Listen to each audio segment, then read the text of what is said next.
বেদখল হওয়া জমি উদ্ধার করুন 4টি সহজ পদ্ধতিতে।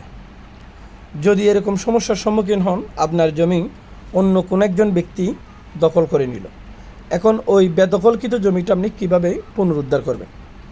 1 নম্বর হচ্ছে আপনার স্থায়ী বা স্থানীয় সালিশের মাধ্যমে। যদি আপনি মেম্বার, চেয়ারম্যান বা এলাকার মাতব্বর যারা আছে এদেরকে নিয়ে যদি স্থানীয় কোনো সালিশের মাধ্যমে, বিচারের মাধ্যমে যদি উদ্ধার করতে পারেন, এটা হচ্ছে প্রথম পদ্ধতি।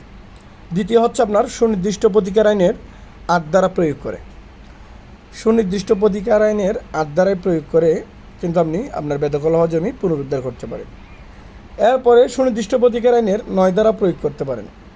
সুনির্দিষ্ট প্রতিকার আইনের 9 ধারা প্রয়োগ করলে সেক্ষেত্রে আপনার বেদখল হওয়া জমি পুনরুদ্ধার হতে পারে। 4 নম্বর হচ্ছে আপনার ভূমি অপরাধ প্রতিরোধ ও প্রতিকার আইন 2023-এর 8 ধারা প্রয়োগ করতে পারেন।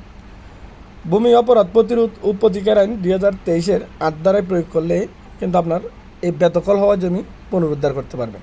ধন্যবাদ।